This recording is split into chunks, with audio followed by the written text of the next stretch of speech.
Ladies and gentlemen, it is Wednesday. We are DebateSensei. We got Matt Shapiro, Esquire. Hello. The Ron Burgundy of Speech and Debate. Tim Seavey. Stay classy. I am your debate coach, professor of communications, Jared Kubika Miller. Hey, I got some news. I'm going to be going to the National Communications Association conference in New Orleans. And I'm jealous. 20th. So yeah. Be talking stuff. Maybe I'll see somebody there. All right, you can mention these broadcasts. All 7 million of you. Yeah. All right. Hey, so this is the first Wednesday of the month, and we like to talk about NPDA topics from recent tournaments. And a recent tournament was the Sunset Cliffs Classic at Point Loma Nazarene. I remember this tournament used to be like on Super Bowl weekend, like in January or February or something like that. It wasn't fair. It used to be called Blood at the Beach. Do you remember that? Yeah, the Bloodbath. Bloodbath at the Beach. Yep. Right. Yeah. I think they softened it because they moved. I've been to the tournament a couple times. Yeah. When that vernacular was rough. Oh man, used. I don't know if they're doing I wonder if they're doing the round robin still, because it was always right before that. That was the round robin where they would actually invite, the nation's best parley teams and stuff like that. And so I was lucky enough to go to that one year. It was really awesome. So yep, they are still doing the round robin, but I don't know if they're hosting a Point Loma. Oh, okay. I wonder if it hasn't moved with the classic, the Sunset Cliffs. No. Round robin still is at the end of the year, but it's like right before NPT and NPDA. Nice. Well, that's cool. Yeah. But yeah, don't know where it's planned to be this year, so we'll find out later. You know what I'm excited about? I'm excited about Jared going down to New Orleans to the and he's going to bring us back National all kinds of souvenirs. Association conference. Hopefully, he picks up an accent while he's there. That'll be fun. As it's known. I'm gonna I was invited to have beers and beignets with University of Utah on Friday night, so I'll see you there, Utah. All right. Good on you, University of Utah. Nice. Good luck competing with old Grizzly Adams over here with beignets. Okay. He puts away 30 of those. He's gonna put you out of. He's gonna the team's not going to nationals this year because the old beignet Jared over here. Not too many beers though. Anyways, what are we talking about today? I mean, aside beignets and conferences and coming from the Sunset Cliffs. Yeah. Quarterfinal round. Oh man, I don't have it right in front of me, but it is about. There were some right-leaning topics we discussed over our little chat. I mean, there's about emergency declarations. Yeah. So emergency declarations have become a greater threat to America's health than COVID. Boom, sucker. Okay. So, I want to make sure we don't jump ahead and make sure let's focus on some of the definitions here. AF is going to be saying they're bad, and Neg is saying something else. But I think there are ways to do clever definitions that might throw off if you're on the affirmative, right? Yeah, you just define emergency declaration as something you say when there's a chainsaw murderer in your house, and then an emergency declaration is just something you say in the threat of the emergency, going, "Oh my God, they can see me," and then they actually hear you, and then they chainsaw you to death. That would be an example of how an emergency declaration of a human being in a quiet room could be bad. Yeah, we can all see how Matt got his reputation and his record in debate. So and his law degree. Yeah. Hey, I'm just stating the obvious. It takes that kind of thinking. What the heck is an emergency declaration? You know what I mean? Great question. Yeah. It came about post-Korean War with the Emergency Teacher. Declarations Act. Go for Act. it, Tim. What do you got? That's it. The Emergency Declarations Act came out around the time of the Korean War. Oh, The Congress enacted a bill that allowed for emergency declarations in what year? Or what did you say? So what would that be? The 50s? 50s. 50s, Korean War time. The idea Post World War being, II. Yeah, so the idea being that, and this is obviously well predating FEMA and other response programs like that, but the idea Other being, acts. Ways to consolidate and expedite some presidential power for response purposes, or executive power, right? Because that can also be done at state levels, like states can declare states of emergencies. But I believe the Federal Act was passed in the 50s, and that granted the president capabilities to all right, we need to really Executive mobilize action stuff really fast. So the president always had the ability to, mobilize the National Guard for this and that, but it was much more difficult, right? Like things operated more slowly. So they said, all right, in the instance of an emergency, we recognize that Congress is slow, intentionally slow, and is meant to stay that way. Like we don't want a super expeditious legislative branch, but the executive branch needs to have some speed when stuff really hits the fan. In the time of an emergency, whatever. So emergency declarations. Now here's the thing: this resolution says emergency declarations, plural, and it is not capitalized. So those two things are kind of important, right? So it's not federal emergency declarations, it's not a particular emergency declaration, and it's not like it's very broad. Version, it's very vague. Proper noun like this executive emergency declaration. So with that in mind, the apps grant was actually pretty huge, right? Because you can now look at any of the 50 states and how Florida has declared some states. You can look at the scope. You can look at the scope alone. What's up? Sorry. Yeah, so I was 50 just saying, or federal, right? So that gives you a lot of opportunity. And as the affirmative, I would probably start cherry picking some of those where you can look at expenditures. I mean, this is, I think, usually where some of the target comes on emergency declarations back is when emergency declarations are made and huge amounts of spending are just greenlit without approval because it's like, hey, we need to do this. Without congressional approval. Correct. Yeah. Without any other body saying yes or no. It's just like, why the governor or the president says, we're in a state of emergency, do all of these things, and no one else, has any other say on that. So, and of course, there are limits to it, but that would be the easy sticking point. That's where there seems to be the most political noise is around these emergency declarations being tied to all kinds of just unchecked executive authority being flexed. I would brainstorm possible because, like you were saying, that you could get a little creative with emergency declarations because it's not like a proper noun. You could talk about international level stuff too, about how international emergency declarations might be hurting. If you're going with this sort of like America's health being on more of a financial, or economic health type of thing rather than, like biological, physical health, that, like the supply chains things that are happening are very much tied to the several, emergency declarations coming out of China and stuff like that. And so, I don't know, it's not my favorite, but I thought I'd throw that out there as just like, hey, something to put out there. That's a good point. You could actually, you could even say like China's emergency declarations have allowed them to control things. Is that maybe that's where you were getting at of like emergency declarations made by other countries? I thought you were saying like the U.S. declaring emergency elsewhere, which I didn't follow. But now I see. So China shutting things down. China making their emergency, and like you could talk about the World Health Organization was making a bunch of. I don't know how you tie that one into a really solid affirmative strategy though. That one doesn't really appeal. I don't even like the China one that much, but I'm like, that's kind of a China going about it. Yeah, sure. And it's to America's health, right? So you can say like,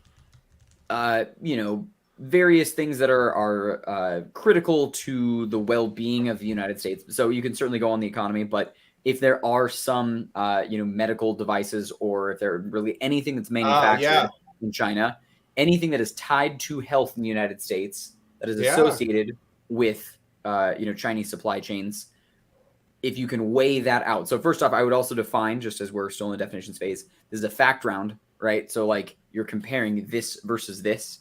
It is a fact that emergency declarations are more harmful than COVID. So you need to also lay out some real stats there. Like what is the real threat of COVID to the public health right now, to America's public health right now. Fortunately, that's a more readily available stat and less like mushy, right? Like, here's how many deaths in the last 7 days. Here's how many in the last month. Here's how many hospitalizations, whatever. That is readily available information from the CDC. So I would lay that out at the very beginning and then be like, all right, so long as we prove one more, threat of death or one more threat of hospitalization or whatever, like 1% worse threat than these numbers right here, then we win as the affirmative as a pointed framework. Yeah, I mean, you got to say that the declarations are saving lives. Like you would have to compare states. I wouldn't have to, but I would suggest comparing states American lives declarations to states with declarations, and maybe like you're like, okay, let's see how these declarations are actually working, in order to say like they actually save lives. No, because remember, you want to say the opposite. You want to say they are a greater threat to health. Right. But that's what I meant. Is that like the ones with declarations aren't really doing anything, and so like it doesn't really save lives. And so when you find that, you're like, okay, we can get rid of these declarations. It doesn't really save lives. But that's still going just the very like straight up route. So if you were to just try and say like, all right, California versus Utah, declaration versus no emergency declaration, and look, the numbers are the same. That's not to say that the emergency declaration, you still have to establish the emergency declaration is a greater threat than the baseline, right? So then your control group, which is, no declaration, you still need to prove that the emergency declarations themselves are a greater threat. That's where I feel like maybe don't even delve into those waters, stick with something like China's emergency declarations or something really squirrely and unique and say that is worse than all of COVID's threat to the United States, regardless of whether or not there's an emergency declaration in the place. Just look at like the United States, right? That's where I think you, in order to give a more fair comparison of data. One other definition would be that of health, right? Sure. Or, I mean, like, I think you could play with Americas and how it's not Americans. You know what I mean? It's not like the people. It's not their health. It's the country's health. And so how you define what constitutes a healthy country isn't necessarily, like infection rates. So it could be something else. And that's where you start getting into like the economics and the finances and stuff like that. That is also an important part of a country's health, or like jobs and markets and stuff like that. So that's interesting. Lastly, I would also even pin on to go ahead. But the last thing would be health. It's not necessarily just like the physical health. I think like we got to talk about mental health, and this is the one I would be going a little more into, like on the affirmative that we have the vaccines. People are going to take them or they aren't going to take them. It's kind of like the emergency declaration isn't going to be the determining factor of that. You know what I mean? But the emergency declaration is really wearing on people's mental health. You know what I mean? And so one thing about an emergency declaration is that it affects the capacity at hospitals, right? They have to limit capacity under emergency declarations in order to limit infection rates.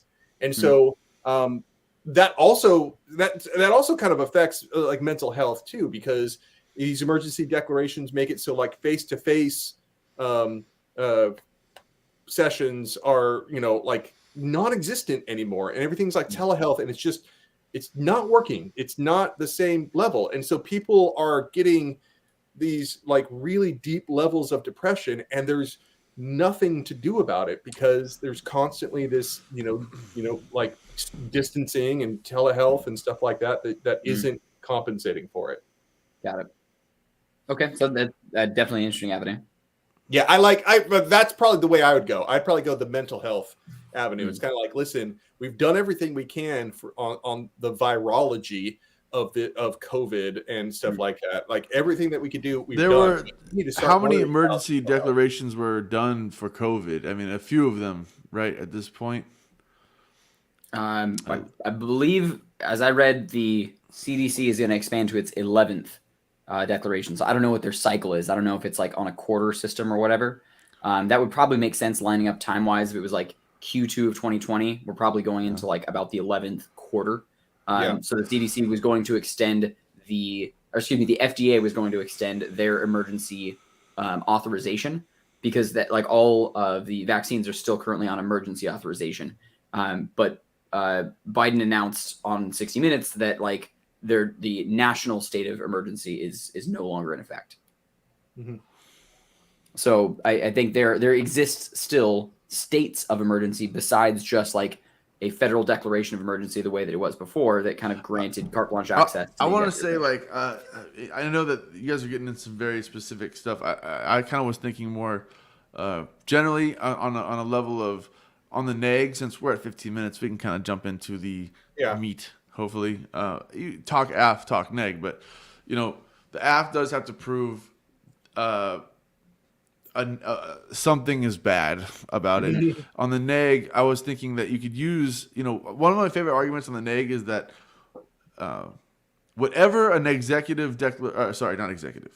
emergency declaration could do positively, I would just logically, conceptually think they could also do the equal negatively. So, in the wrong hands, okay, if that makes sense. Like everyone trusts the CDC and things like that. Everyone, but if untrustworthy sources, which that's a strong word, but I'm going to use it, were to be able to declare such or establish facts for such a thing, you can imagine the propaganda that would be spewed out because of this very same concept of a emergency declaration. So whatever negative arguments could be made, there's just no question that logically speaking you could also make some basic understanding of a true and ethically good declaration that does help educate, and not, even if it does distress someone, it could be good that people know so they can act accordingly. But so the resolution does say have, right? So it's past tense. So we're not talking about like what an emergency declaration could do, right? Like which is true, right? Well, like have become is still have become. Have become. Excuse me, that's the wording, right? Yeah. So have become is past up until now, right? So they have become. I think on the negative side, you now have the entirety of medical science on your side to just say, here are all of the threats. So if it is not defined out of the affirmative, I would make very, very clear on the negative side to define the word threat and be like, it is a potential of danger. And then here are all of the, immunologists and virologists and all of the scientists out there that say that this and future waves and variants can and will be worse if not XYZ things, right? So if they say, lightening certain restrictions or whatever, and even like take some information from China of like, here's other countries that are still spiking, here's where their death rates are. So here are the actual tangible threats of what happens if fill in the blank. And then compare that against like, all right, you on the affirmative have the burden to give me the tangible numeric, assuming that we're having it as a health debate, straight up threats that come from emergency declarations. And if you were to go the mental health route or the economic route, first off, I would just have some topicalities pre-prep for that, because I feel like that's a good debate to have in there. But even if you don't go the topicality route, I would force that down to some tangible hard numbers of like, what does this mean? Like, how do you quantify more depression? How do you quantify worse depression? How do you compare that to COVID-related threats, right? Like, we can give a couple of stats that are very clear that we're all, unfortunately, way too familiar with of COVID-related threats. Give me a comparable in your economic terms or in your mental health terms. Let's compare here, because we need a proper mechanism for weighing in this fact round. So that on the negative, I would be a real stickler for forcing that framework to be an equal comparison of, here's my definition of the COVID threat, give me your counter threat, so that we can accurately compare them. Yeah, like the declaration has to. So I keep on coming back to like the declaration has to do something positive, right? It's like if you have the declaration versus not, will the number of COVID deaths change at all? So my question is like, having the declaration is more dangerous. Having the declaration with COVID deaths is more dangerous than not having the declaration and having the same number of COVID deaths. I'm gonna ask a dumb question. See that? Jared.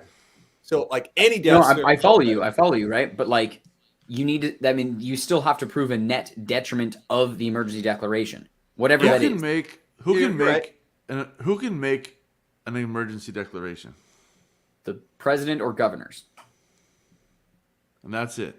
I'm pretty sure that's it. Yeah, I haven't seen anyone else. I mean, maybe mayors. I think mayors might have that power, like the mayor of LA or the mayor of New York. Like that's a lot of people. So maybe mayors. So when we're talking about the CDC, we're talking about CDC advising essentially a governor or president, and that person taking that information. And I guess all I wanted to say is like executive, power through the executive branch like that. If that's what we're talking about here today, purely power through the executive branches of government. You can imagine, back what I was saying earlier, how that can be used for good, it can be used for evil. So sure. I think on the neg, the best argument you have that it's not inherently bad, okay, is you go back and you can look at certain executive declarations, okay? I think that might be different than an executive order, but it reminds me of that type of language where in the frame of government, you have, legislative power, that's the most absolute. They can declare war, but a president could send troops in, or that's a general statement to the president has the ability to kind of take an immediate action, a temporary action, by the way. Generally, an executive or an emergency declaration, the power of that is temporary. It's not, it gives Congress time to do what they need to do to make a permanent action or whatever needs to be done. Right. But I guess all I'm just trying to say is that the power of that is inherent, like a gun, like a hammer. Okay, hammers could make a house with nails. A hammer could be used to beat up Nancy Pelosi's husband. So it could be good, it can be bad. Okay, it's a tool. It's a tool that can be used just as good, like social media. We've talked about it here too. Social media could be the microphone for good, but it's the microphone for bad. So that's neg ground. And I just want to make sure everyone understands. Well, that's AF ground, right? Well, AF ground, I have to essentially prove that it does more harm than good, right? You have to prove to some extent, whether you use one or you try to use, a total of all of them, how that's been bad. Right, how it has been. There's the key point, right? So it's like they have become a greater threat. So like, I don't think you can talk about the potential for future use of them. I think you need to say, here are some examples. If I'm on the negative side, I'm going to nail you to, you have to give me tangible examples of emergency declarations being more dangerous and proving the potential for greater danger, sure, but being of actually having been used for greater ill than whatever it is. It just needs to have some significant ill. Yeah. And now we have to weigh that against the threat of COVID. I think you're just up a creek. COVID. If I'm being honest. I don't think that this is not an easy one to be on the affirmative for sure. The number of COVID. I mean, if you're basing it off of deaths, so the amount, like the number of COVID infections are a lot, but like they've been able to reduce deaths significantly. Sure. Like both through vaccination, but also just through treatment for unvaccinated people. So if you're doing if they would just stop testing everybody, there would be no COVID in the country. Did you ever think about that? The problem is the testing. They need to stop testing, and then we would know that nobody has COVID in our country. You know what? I do want to talk about, let's dispel some freaking myths that we've heard. All right. So just in case somebody's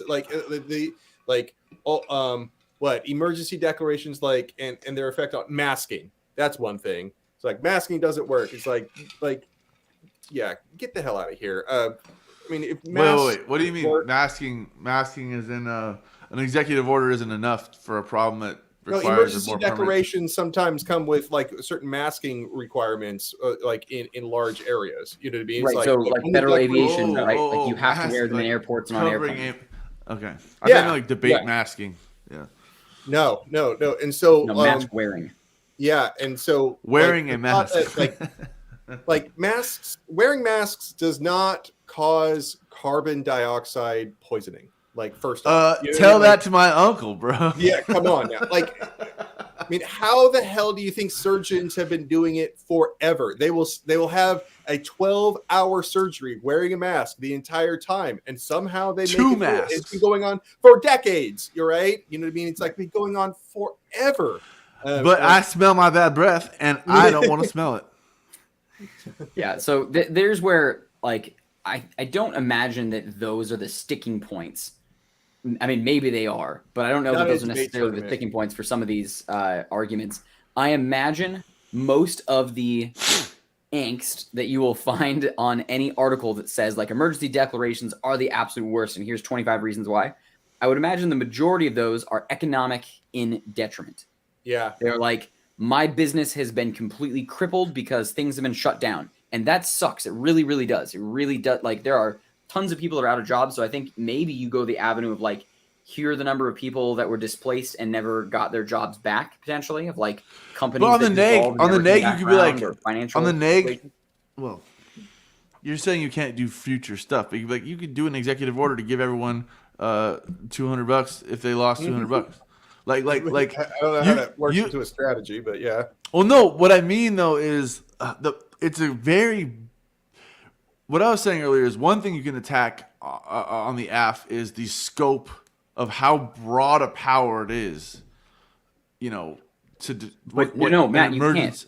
Here's what I'm getting. It has to say have become. So rather than just the hypotheticals, you got to give me tangibles. You got to say, then, give me an example Tim, of I would argue, declaration that has I would been argue bad. that you are in a debate round. I could challenge your interpretation of what that means. We can agree on that, right? Of course, yeah, of course. Like it's debate, okay. Right? And he gets to defend himself. So, but I would be objectively wrong because Jared thinks I'm wrong. So no, it's like everyone's allowed to say whatever they want, but that's what I mean. What's a good idea, not what's and Tim, you're sticking me real hard on the side there, right in the side, and I can feel you. I can feel what you're saying, and you may be right, okay, but you still totally have ground though. Like, pick out, because you're saying, like, oh, it's potentially too egregious of power. There are plenty of examples of that power having been used egregiously, and that is the contention with which political opponents take. They're like, this is where these politicians have taken this power and gone too far.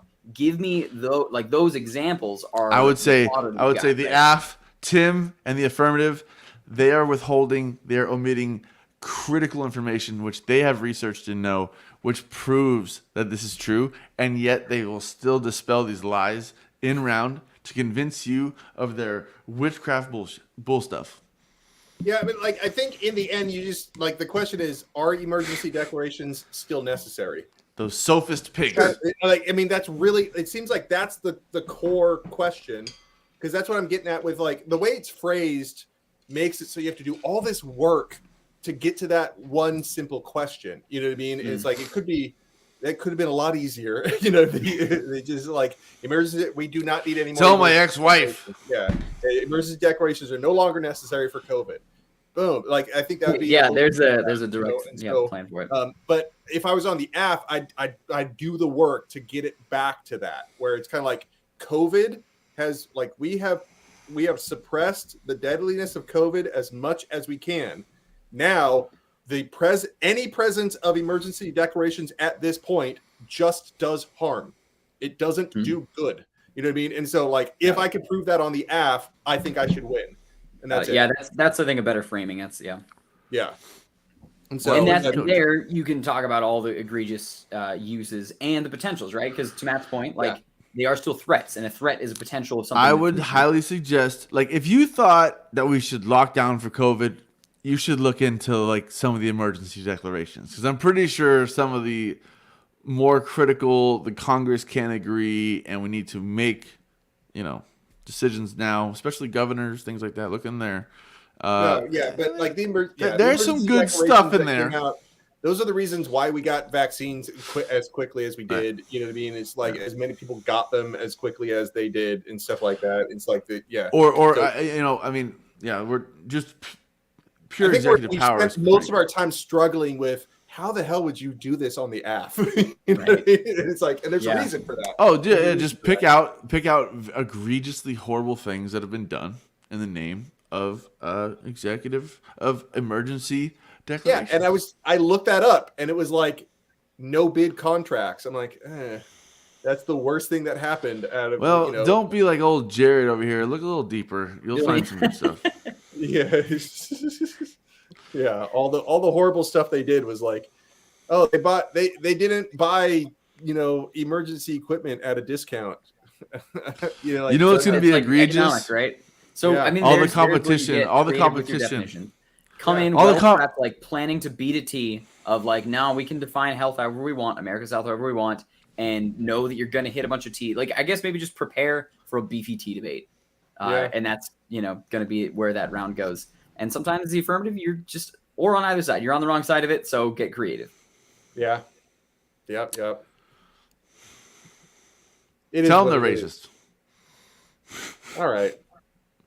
So we'll come back next week. We'll have some IPDA topics. All right. All right, everybody. It's Matt, Tim, Jared. We're DebateSensei. We'll see y'all later.